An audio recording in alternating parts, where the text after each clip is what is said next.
Hey,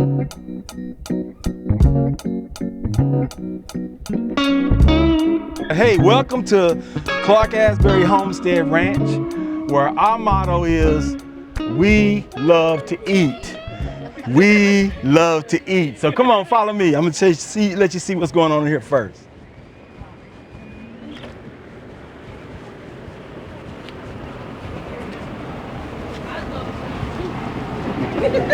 We're going this way. All right. Oh, here he is. Yeah, okay, so when I say we love to eat, when we get through with this particular tour, we're actually gonna come in here and have lunch. My wife Sheila is over there somewhere, and my sister-in-laws and we prepared food for everybody to eat. So we're just coming through here for now. You can, when you do sit down and eat, you're welcome to roam through the house. Everything is open, it's open, it's okay. You know, you can find you a spot. You know, we all country people, so find you a spot and eat. But we're not gonna eat just yet, right? We got a couple of different tours, but I just want to let you know where you're gonna come when it's time to eat, all right? Let's go this way. And if somebody would shut the door from behind me, you know, them flies is tough.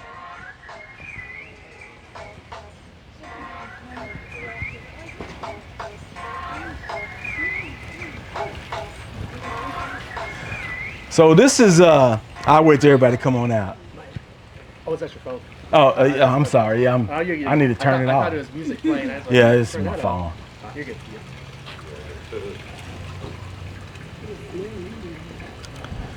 Is that everybody with this group? Okay. So this is a place that we call Grady Park. It's named after my father-in-law. When we first moved out here, he did a lot of stuff out here, so we was like, okay, we'll just call this Grady Park. So this is an area where we do aquaponics. If you're not familiar with aquaponics, basically what happens over here in this section here, I've got catfish that are in this particular big old tank. Normally you can see them, but we've got so much rain that you can't really see them, but I know they're still there because I don't see anything floating. And I throw food out there and it's gone when I come back. So the catfish is still there. And what happens is the catfish poop. And when the catfish poop, it goes off into this filter and it feeds the plants, those plants. So it feeds those tomato plants. So I got tomato plants. You can see they're growing over there. I might even have a couple little baby tomatoes that are coming on the vine over there somewhere I'm looking. And so it just, in this water, I don't really change it out. It just keeps going back and forth, back and forth. It's like a process in that. So this is the aquaponic system. And I usually at the end of the season, usually about the 6 months, I just go fishing. And I go fishing right here. And I just get a net, I grab me some fish, catfish be better like that. And there we go, we eat. Like I said, we like to eat. Yeah, you can see it. It's just water. You can't see it, but usually you can see the fish in here. You can see the piping system where it goes down off in there. So does it pump through there? It pumps through there and comes back through there, and the poop, the boo-boo from the fish feeds the plants. Yeah. So it goes around. It's just a rotating system. Yes, sir. Is this your filtration system? Yeah. And the Yes. Those are like clay pebbles, and the bacteria from that feeds the plants. Okay, so there's no dirt up under here. No, there's no dirt. They're just clay pebbles. So But the plant is growing off the stuff that's up under there. that's right, and it's the fish poop that's really fertilizing it. Oh, okay. So when the fish poop, the water, the fish goes up in there, lay up under there, and it makes the plants grow. It's kind of like Are these tomato plants? Yeah, those are tomato plants. You can see a couple of tomatoes on there. So them tomatoes look good, boy, I'm telling you. All right, so this is that right there. Okay, so this over here, she told me I had 20 minutes, so I hurry up. These are my laying hens. It's been really bad. We've been getting a lot in the rain, so be careful. These are the laying hens, so all these chickens do here are lay eggs. And I usually get 12 to 2 dozen a day in terms of eggs, and I just go get the eggs and come on back out, and I got the eggs in there. My wife Sheila, she'll take the eggs and she'll wash them and put them in the cartons, and we sell eggs. Right now, our eggs are still $3 a dozen. We know eggs are like $9, $10 a dozen. We have a list of people wanting eggs, so we have plenty of eggs. So this is kind of give you an idea what we're doing here, all right? Okay, over here are my rabbits. Yep, these are meat rabbits. Okay, you be careful. It's a little wet here, a little soggy. Now, we've been getting a lot of rain, so it's really tough in here. But I'll go in here a little bit. It's really tough. I can't really clean up. This one looked like she's finna have some babies if she didn't already have them.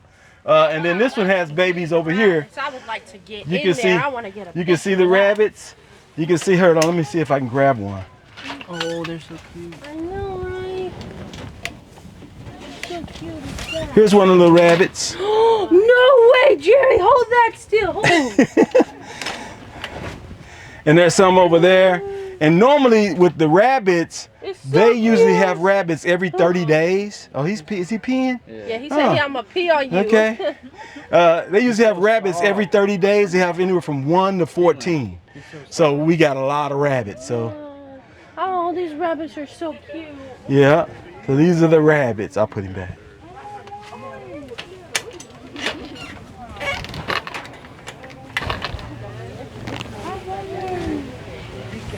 Okay, did you guys see the cows coming in? Yeah. Okay, I usually can call the cows and they'll come and running. I fed them this morning, but since I'm mic'd up, I won't call them. But later on, I may give them a call and they'll come out. All right.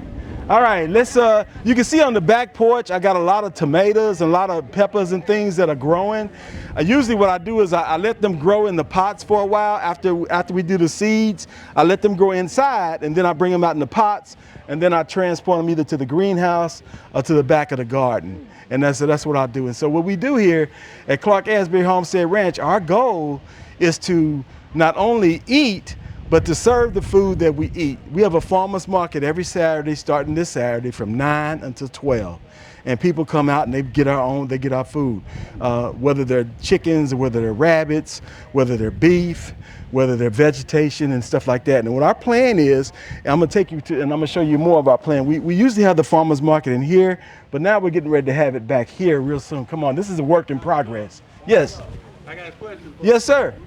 The seeds that you use to plant those vegetables with, are they seeds that you buy out of the store, or are they seeds that you use that you let dry to replant those? You can do both, but I usually just, because it's a lot cheaper, a lot easier, is just go ahead and get them, but I don't get them at the store. Yeah. I usually order them from a seed catalog place that has, nice, good seeds. Some of the times the seeds in the store are not as good. They won't come up as quick. Now, I'm not saying they won't work, but my goal is to do exactly what you're saying, is start saving my own seeds, and just refinishing them and growing them like that. Yeah, okay.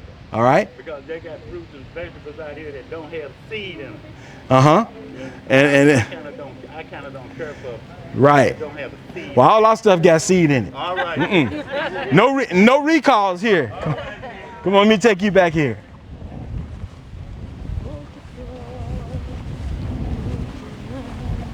And like I said, this is a work in progress. Our goal is to be able to take this and take it to another level. And I'll tell you more as we get inside. Well, I think this is just lovely. Well, thank you. Thank You're you. welcome. I can see the hard work and compassion. How many what? Acres. 17 and a half acres. We have 17 and a half acres. Yep. I'm gonna beat you to the cage. Okay, go ahead. Watch your step. Watch your step right there too. Make sure you watch your step when you come inside here. Oh, nice echo. Yeah, it's got a nice little thing going on here. Okay, so our goal here, well, I'll let you get in. We won't stay long because I know it's hot. I know it's hot in here because we got to get AC units and all that kind of stuff going on. But our goal here is not only to have our farmers market here, but Dr. Clark writes plays. And so this is going to be also a black box facility where we actually have workshops, like farm workshops over here. And there's also going to be a stage over there with lights, and we're going to do plays, but it's going to be dinner theater style. We'll eat the food from the farm. We'll serve that food, some of the same food you're getting today. We'll serve that food, and people can come in and not just only watch a play, but we'll have workshops. Like today, we got a workshop going on. There'll be workshops, classes, things like that goes on this side. Over there are two bathrooms coming, and then we got a kitchen area over there, and another 2 bathrooms on the other side over there. And then this is an area here where, you know, we hang out, or we'll do some of those things. It's kind of like a block bar. There'll be curtains and all that. We're in the process of getting it done, so we're excited about that, all right? Come on, I'll take you through here.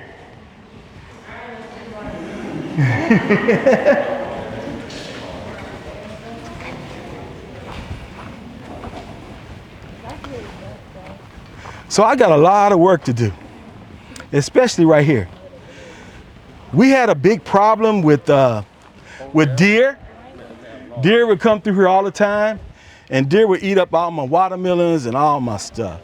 So this is a deer fence. All right, I'm not the best person in the world to do all this kind of stuff. You know, I really ain't. Do they run straight into it? Well, they won't. They'll stop, and then they have to jump up 8 feet. They won't. They usually can. They'll jump over that fence right there. They'll jump over there and get in there. And see, what's happening now is we've had so much rain that the grass has got me. So I got to go through here and weed eat. And then I didn't get all of my plastic like I wanted to in time for the plastic culture stuff. So I've got some watermelons planted right here. And this whole thing is going to be really my watermelon patch, right? So I'm getting ready to put a lot of watermelons in here, probably starting tomorrow or the next day, because I just got the stuff I need to kind of cover it up so people can know, you know, what's going on. All right? That's really good how you started off on different scales and stuff. Oh yeah, oh yeah, God is good. God is good. Come on, let me take you this way. You can see some of the watermelon plants that are starting to come out. Some of it's got a little weed in it, but I'll go through there and take the weeds out, and I'll get these watermelon plants going good. And then I'm gonna be planting them, and I got about 8 rows. Be planting them all the way across over there, and then work it there like that. And I'll take you inside the hoop house here in a minute. Now Langston, are you selling any other products besides yours, or you got other farmers you're working with? We work with other farmers if they want to, and we don't charge a price. If you want to come set up. You know, even inside or outside, or set up a table, you can set up and sell your stuff. We're not going to try to do that. If you make more money than us, so be it. We don't care. You can go ahead and do it. But most of the time, people sell different things, or they specialize in different things. Like some people won't have watermelons and cantaloupes and stuff like that, and we might.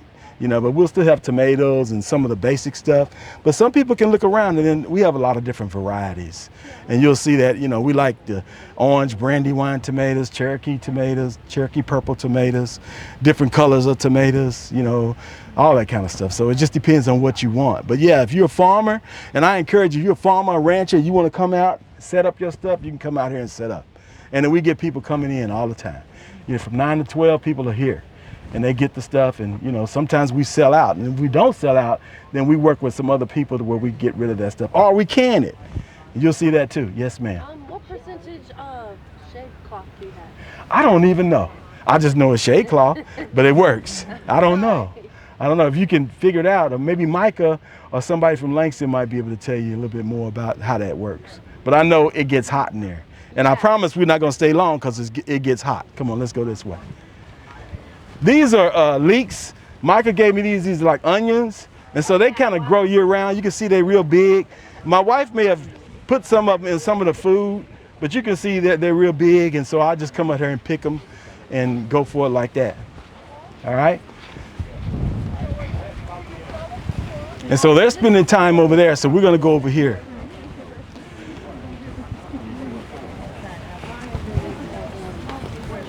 Now these here are meat chickens.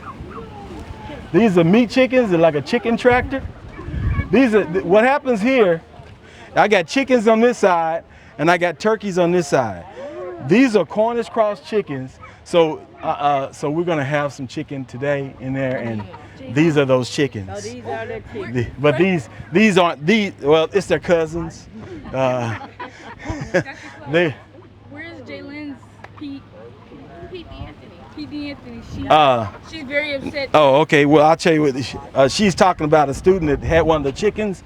I think P. D'Anthony is right here. I'll show you. Yeah, there he is, right there. So, actually, for these are Cornish cross chickens. They only last for about 8 to 10 weeks. After 8 to 10 weeks, then you have to take them out. Otherwise, they'll start eating and having heart attacks. What happens is they start off as little bitty babies, right? And after 3 weeks, I just give them food just straight for 3 weeks. After the 3rd week, then what I have to do is I have to put the feed in there for 12 hours, right? And then take the feed out. Otherwise, they'll sit there and eat themselves to death. Yeah. So. That's a little scary. Yeah, How did you first figure that out? Well, it's just Trial one of and error? those. One of those processes that we learned through the whole element of doing this stuff. But yeah, and so now after, these are ready, really ready. So they'll be like 4 and 5 pounds. Right there. Yeah, 4 and 5 pounds, 6 pounds. Some of the biggest we've had are 8 pounds. Now those are chickens. These are chickens, Okay. and you're gonna eat some chicken like this today. The chickens you eat today, you'll know that this is where they were at one point. How old are they? These are about 7 to 8 weeks. They're almost time. So next week, this weekend, adios, amigos. Excuse me for a minute. So this weekend, yeah, and we actually, Sheila and I, we actually process the chickens. In other words, I got a little cone over there, and I take the chicken and I put it in the little cone, and I dispatch it with the head, and then it bleeds out. It doesn't fly all over the yard. It stays right there in the cone. And then I got it in 145-degree water. I dip it in there for about a minute. And then I've got this chicken plucker. There's a little brown tin can. It's got these little things on it, these little fingers on it. And it spins around. And I throw the chicken in there, and the feathers are cleaned up in like 15 seconds. Yeah. And then after that, I take it in. Sheila will gut the chicken and all that. We'll clean the chicken up. And then we'll cut the feet off and whatever we're gonna do. And then we put it in an ice chest with salt water for about 24 hours. And after that 24-hour period, then we'll go ahead and take the chicken out, put it in a bag, put it in a thing where it shrinks the chicken where it's in it. And I'll show you some chickens like that a little bit later. And then we take that chicken and we put it in the freezer. And it's a whole chicken. And we do the neck, we do the livers and the gizzards and the whole process. So, You put them inside the chicken. huh? Do you put the liver? Yeah, we put the liver and gizzard inside the chicken when we package them and get them ready. All right. And people, that's farm-raised chicken. You won't get any recalls on my chicken. You won't. know that's right. And there's no antibiotics in the chickens. There's nothing shot up in them to make them look bigger than they are. Those are the chickens that you get. So you're looking at those chickens. The same thing happens, and the same process happens with these turkeys over here. These are turkeys. And what I usually do after 6 months, and my gloves over there, after 6 months, I'll take these turkeys out. And you notice I got them in chicken tractors or turkey tractors. What happens with the tractors itself is that we basically, and I'll open it back up, you'll see, be careful, that's boo-boo right there. Every day I move them. Every day where they're not in the same boo-boo, right? So they just they get free grass, fresh, and they're not. Yeah, and that's real healthy for them. So we go through that process every day. I move them, and so but in a couple of days more, I ain't moving that no more.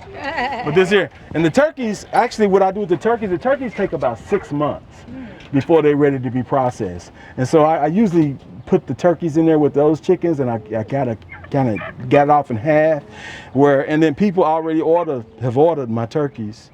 If you want one, you better let me know, because I only do about 20 a year. How old are they now? These right now, they're about 6 weeks. They're about 6 weeks. And so I'll put them in there. They'll get to be about 20 pounds, 15 to 20 pounds. And I do the same process. Yeah, they go beep, beep, beep, beep, beep. Right? It's so cute though. I don't know. I'll find out. Males and females. Male and females. And this year, Sheila and I plan to hold back on some of them and start. Oh, got 3 minutes? Okay, well, Sheila and I plan to hold back on some of them and actually start incubating our own eggs with the turkeys and start raising our own turkeys. Yeah, well, we don't have to, purchase the I turkeys. just have one question. Oh, you just answered it. Never mind. Oh, okay.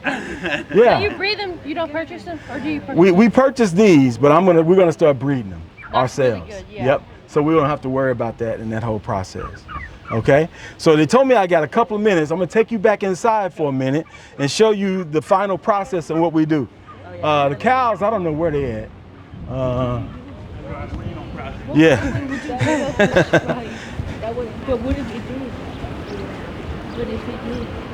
speaking hypothetically. You just stand in front of them. Okay, just come on in and make yourself comfortable for a minute, and I'll show you what I'm going to show you. Come on in, just make yourself comfortable, and just kind of get. I'll bring it out here in a second. This is the final step before you guys go to the next phase, which will be the greenhouse, and I'll take the other group. All right. Just come on in. Just come on in. Just kind of mingle around in the kitchen a little bit, and I'm going to show you some stuff. Go ahead.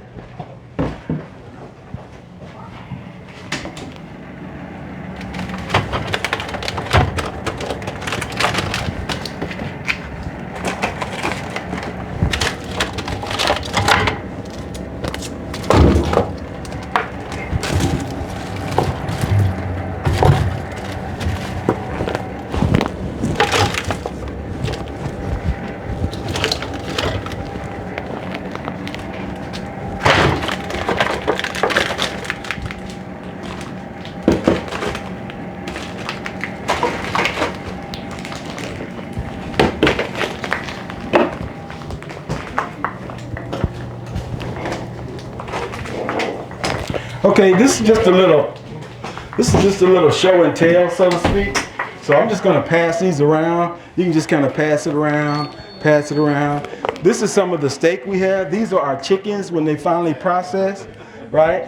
I just pass them around, and you can kind of see what Sheila and I do. We actually process our own chickens, and so this is what it looks like with the final product. So it looks like a grocery store, right? Yeah, that's what you would find there, right? It's nothing really unique. And then those are the meat, the beef products, we have to actually get state inspected.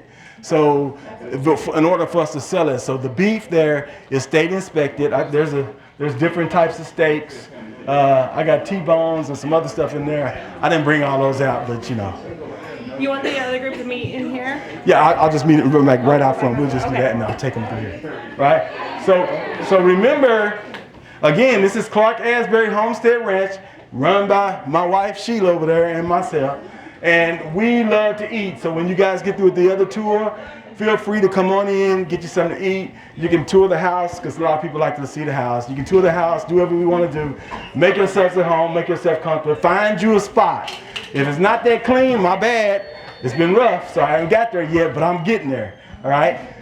So anybody have any questions for this group? Any questions?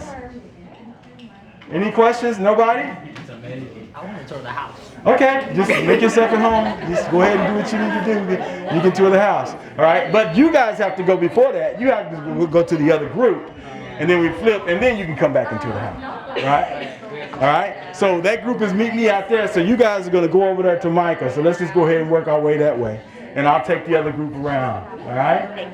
Good, good, good. So I'm Micah Anderson. I'm with Langston University Extension, and we also have Dr. Debbie Kendall here. He's also with Langston University Extension, and so we actually been partnering with Dr. Clark. And as I told the other group, he came. Well, just to start over, I started to work there about 8 years ago. I think it's almost 8 now, and pretty much all we had was goats. We lead the world in goat research. And so the new dean that we had at the time was like, we got to diversify. So he hired me to start with our horticulture program. And so now we have a horticulture complex. We have a building, we have 3 greenhouses, we have 3 hoop houses, and we have 2 doctors. We have Dr. Kendall and Dr. Cabet. And then we also have a farm manager there. So now we're kind of rocking and rolling a little bit with our horticulture program. But Dr. Clark came to Boley to go to our market gardening school, and he graduated from that, and then he started planting the garden that's behind this hoop house here. And then we did he got the hoop house, and he's running way behind this year, so he hadn't got anything really planted back there yet. We was back there a while ago. But he does have the tomato trial planted that we got from Dr. Kendall. And we actually grew the plants from seed in our greenhouses. But a little bit about me and my background. I actually grew up about 40 miles from here at Haskell, Oklahoma. And we have some other people here that have land from Haskell, a young man standing back right there. Metcalf, they actually, I think, got their land way back from the Indian, when the state became a state. We actually statehood. But anyway, my dad, father died when he was about 11 years old, and then he met my mom, and my mom dad mentored my dad, and they bought a tractor. My dad's probably about 23 years old at the time, and they were farming with mules. And so Grandpa says, okay, just because we got this tractor don't mean we're gonna quit using these mules. We'll keep using the mules. So Daddy went out in the big field, plowed. He had pulling two plows with the H from all, and Grandpa was in the corner, and he plowed all the big field, and he met Grandpa halfway in the corner. Grandpa said, that's it, that's enough. He took them mules home. He's like, I still gotta groom them, feed them, and take care of them. And so what he decided to do at that time, because there was a lot of black people that had land, they wasn't able to farm it because there was so much of it. So my grandpa decided to hire another person. So they ran the tractor day and night because they had lights on it. And each person came to the field would bring 5 gallons of gas. And they just kept going. And my dad had an 8th grade education, which was probably equivalent to a 12th grade nowadays. So he read pretty well, and he read the book on the tractor and said, change the oil a certain hour. So when that hour came up, they didn't drive it home. They changed the oil right there in the field. They was wanting to take care of this tractor. And so they actually done very well. And then when he was, later on, he bought his own tractor. And at 28, he bought his first truck.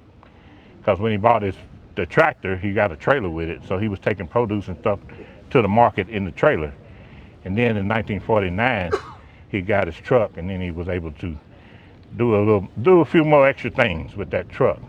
But then he got a letter from the Muskogee County Extension Office, because we was in Muskogee County, said to come and to meet with them because they had so many black farmers in that area that they wasn't able to help. They wanted him to be a leader to help them connect with those farmers and things.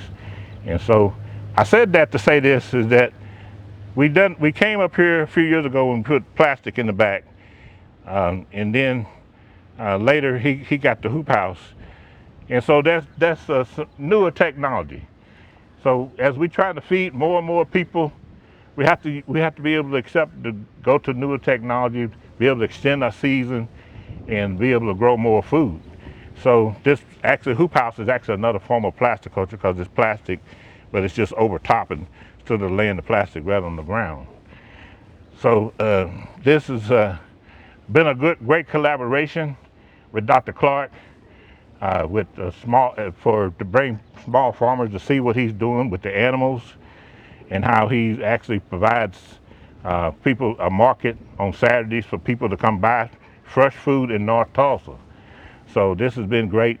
And then we also wanted to share that we're going to be having a field day June 26th in Langston, and you all are welcome to come there. We're going to be kind of doing the same thing, but it'll be a little bit more stuff to see. We have bees, a bee guy that does bees and honey. We have I'm supposed to have a watermelon trial. I haven't got it planted yet. I'm hoping to plant it this week, but I don't know if it keeps raining. But we got sweet corn trial. We have quite a few different things. We have a new orchard and some different things. So, but I'm going to turn this over to Dr. Debbie Kendall, and he's our professor. He's been there about 3 years now, and so it's been a good partnership because I like to grow watermelon cantaloupes, and he likes to grow tomatoes. Tomatoes is hard for me, but it's easy for him, I think. I don't know, but Yeah, good morning, everyone. Thank you, Micah. I'm Debbie Kendall. I'm working at Langston University since 3 years, since 2022.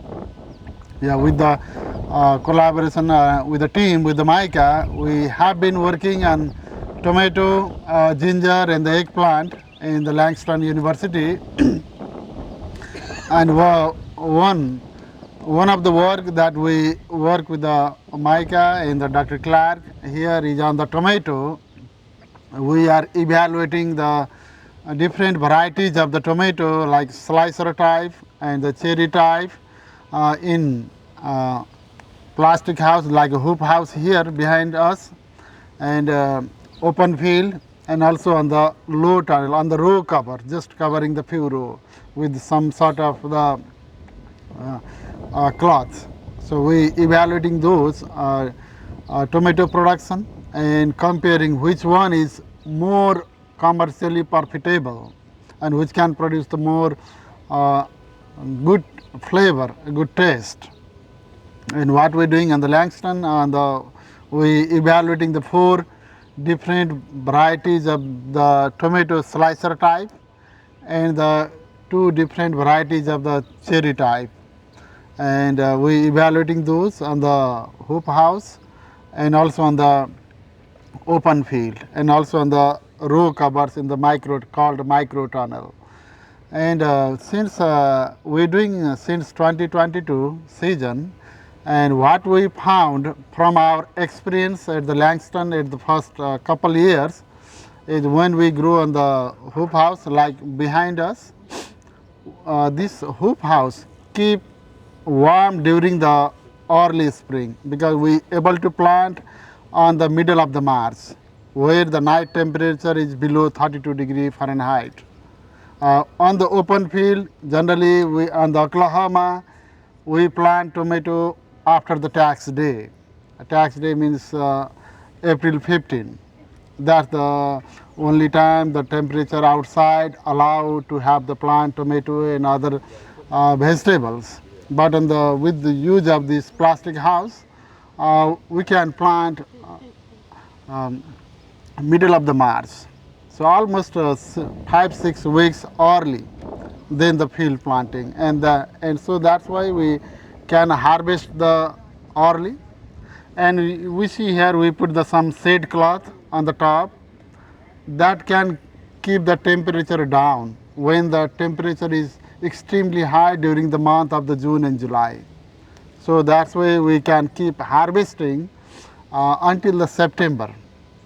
So on the open field, by the end of the July, almost we end up by harvesting because of the high temperature and high sunlight on the open field.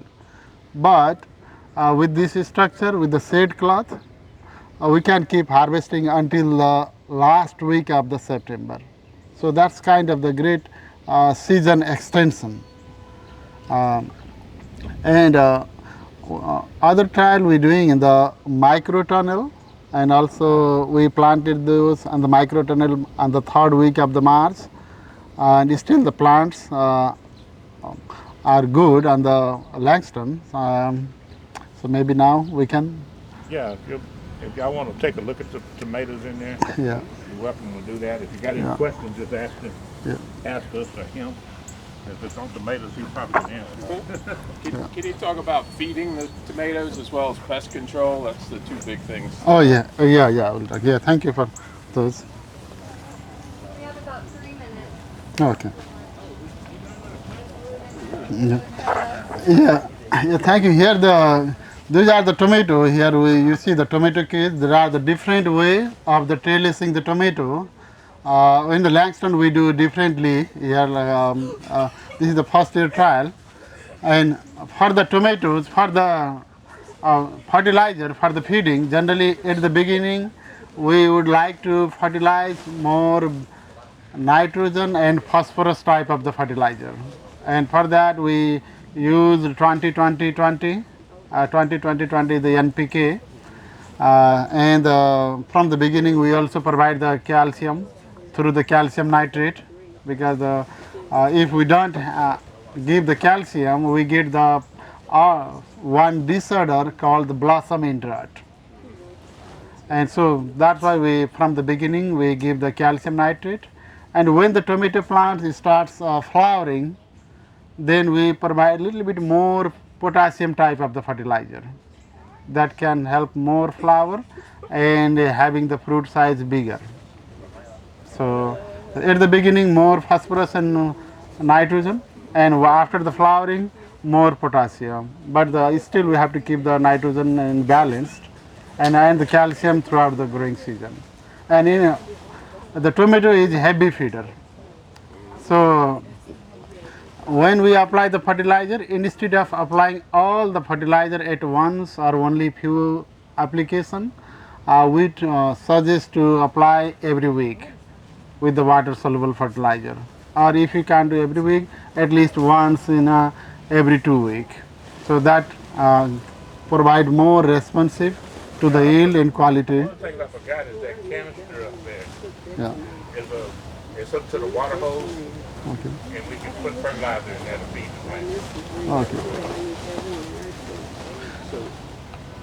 You hand water this, or is there irrigation? You should use for the Dr. Clark farm, and we should be here the drip irrigation system here.